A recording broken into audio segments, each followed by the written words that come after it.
Hey, what's up guys? Welcome to another video. My name's Dylan and I'm a cycling coach at CTS.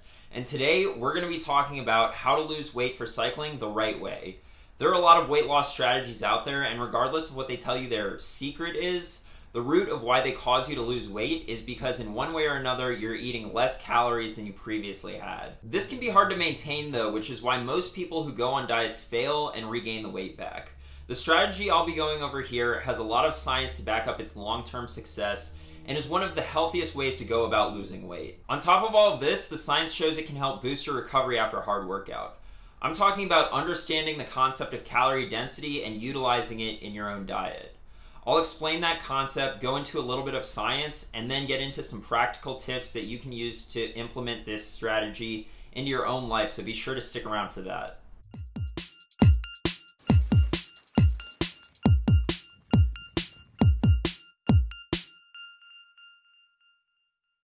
If you're new to this channel, I make weekly training topic videos going over tips and tricks that I've learned in my 12 years of racing and training experience that have gotten me to the top of the ultra endurance mountain bike game in the US and as a cycling coach at CTS. I also go into the science on your training questions, so if you want to learn how to get faster or just more about sports science in general, be sure to subscribe and hit the notification bell so you don't miss anything. If you have a training question or a suggestion for a future video, be sure to leave it in the comments section down below.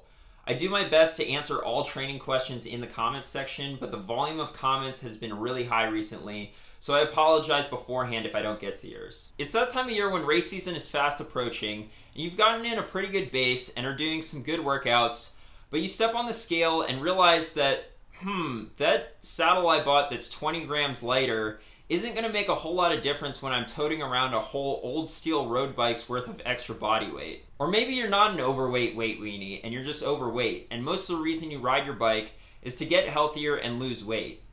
Either way, what I'm about to go over applies to you. Now you may be sitting there thinking to yourself, what is this skinny 20-something who probably has the metabolism of a racehorse going to tell me about weight loss?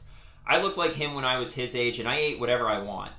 I understand, but what I'm about to share is demonstrated in the scientific literature, not just my own experience. Let's go ahead and jump into some science by starting off with why losing weight can be such a challenge, even as an athlete who trains for hours a week.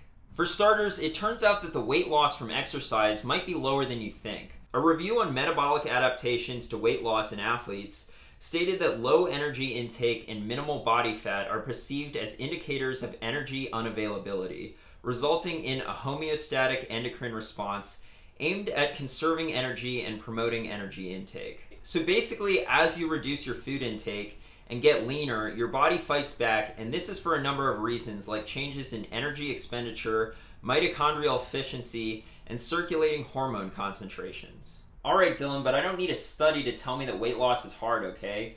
All I gotta do is look in the dang mirror when I'm wearing a skin suit to tell me that something ain't working.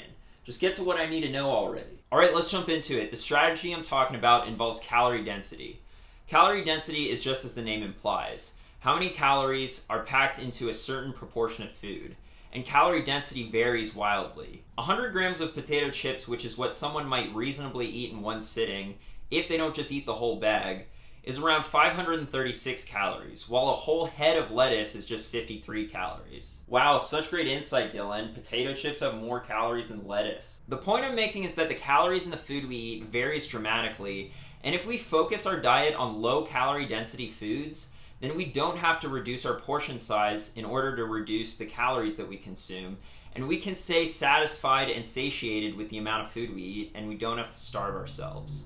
So what do low calorie density foods look like? As we can see from this calorie density chart, the foods with the lowest calorie density are vegetables, averaging just 0.2 calories per gram, and then fruits averaging just 0.7 calories per gram. These are the two food groups you want to focus on, not just because they're extremely healthy, but also because they have the lowest calorie density, meaning you can eat a lot of them without gaining weight. You want to lose weight? Then bump up that fruit and vegetable intake. Okay, so this whole calorie density thing is great in theory, but does it have any science to back it up? Has it been put to the test? A study on energy density of foods' effects on energy intake took 18 subjects and provided them with meals for 2 days during 3 separate testing sessions. In these 3 sessions, the subjects consumed either low, medium, or high energy density or calorie density meals. The results showed that significantly more calories were consumed for the higher energy density conditions, even though the amount of food by weight was relatively similar. Calories consumed were around 1,800 calories for the high energy density group and below 1,400 for the low. And that's the key here with energy density.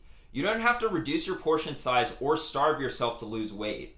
And 400 calories is the kind of deficit we're looking for to have consistent gradual weight loss. The study concluded that energy density influenced energy intake independent of macronutrient composition, and that subjects reported no difference in feelings of hunger or fullness. Okay, that's great, but that was 2 days of eating. How does eating low calorie density stack up in the long term? A study on energy density's effects on weight change over 6 years took 186 subjects and measured the energy density of their diet. 6 years later, they found that the energy density of the diet had not changed for the individuals, and that a higher energy density was associated with weight gain and a higher BMI.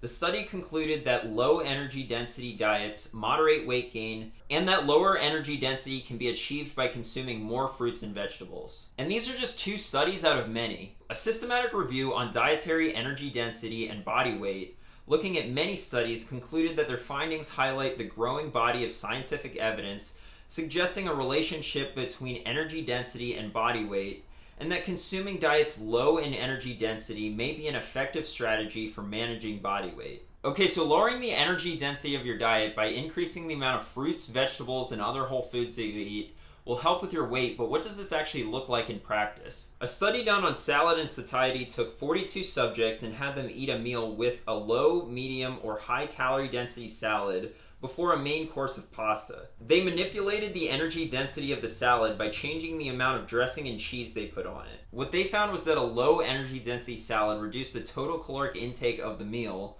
since subjects ate less pasta afterwards. And what's crazy is that an even bigger salad reduced intake even further. So more food, less calories. The opposite was found with the high calorie density salad with dressing and cheese. Eating the salad increased the total number of calories consumed during the meal. The study concluded that eating a low energy dense first course enhances satiety and reduces meal energy intake, and that consuming a large portion of a low energy dense food at the start of a meal may be an effective strategy for weight management.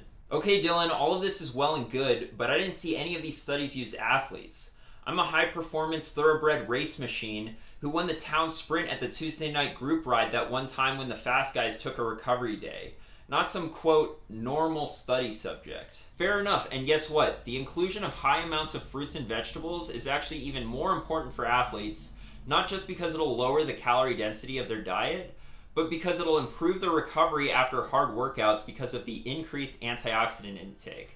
Let's jump into some science to see how various fruits and vegetables improve your recovery. A study looking at the effect of tomato juice on oxidative stress took 50 male track athletes and divided them into 2 groups, a control group and an experimental group that drank tomato juice after their workouts. They tested both groups in a 12-minute time trial before and after, and found that those drinking tomato juice ran significantly farther than they previously had, while the control group saw no improvement.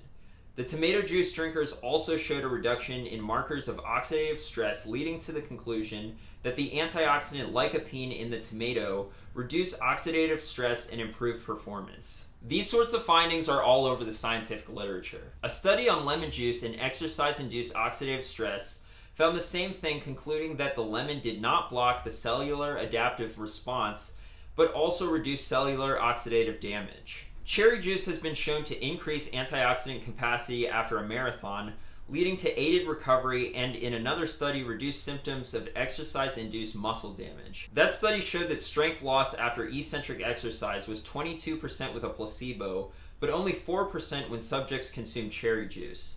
Blueberries are another rich source of antioxidants and have been shown to reduce inflammation after 2.5 hours of running. Now notice how over the course of this video I haven't said anything about your macronutrient ratio, meaning carbs, protein, and fat, and that's because your macronutrient ratio is a whole lot less important to weight loss than you think it is. A study comparing weight loss diets with different components of fat, protein, and carbs took 811 overweight adults and assigned them to various diet groups with different ratios of carbs, fat, and protein.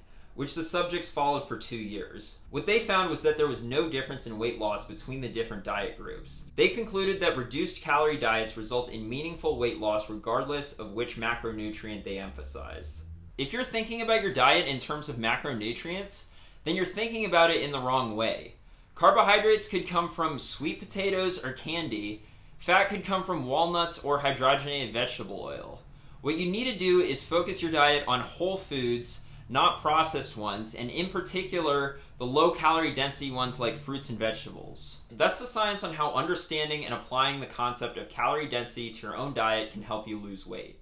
Basically, your mom was right, eat your veggies. Not exactly groundbreaking stuff, it's pretty common advice that we've all heard before, and that's because it works. It isn't a fad diet. Now, what are some practical tips that you can use to implement this into your own life? For starters, stop thinking of vegetables as your side and start thinking of them as your main course. When you prepare a dish, start by thinking about what vegetables you're going to use and then add in the other food groups. And make sure vegetables take up the majority of your plate. Having a salad with every meal is another great way to lower your calorie density, as we saw, just so long as you don't use high calorie toppings. Use fruit as your snacks throughout the day and after rides to capitalize on those antioxidants for aided recovery. My go-to after a hard ride is a bowl of oatmeal with a high antioxidant fruit like berries. And be sure you stick to whole foods. As we can see, there is a huge difference in calorie density between processed and unprocessed carbohydrates, for example. Finally, you want to lose weight gradually instead of all at once because that'll help you keep it off, and large calorie deficits will compromise your performance and recovery. Make sure you're losing weight before your competition season, not during, and make sure you're well fed for your high intensity workouts so you can get the most out of them. Thanks for watching. I hope you guys found this information helpful. If you like this video, be sure to give it a like, share it with a friend, and subscribe for more training tips. If you want to see more coaching content, be sure to follow me on Instagram, Twitter, and Facebook. And if you want to follow my training leading into this upcoming season, be sure to check me out on Strava. Finally, if you're looking for a coach, shoot me an email at djohnson@trainwright.com.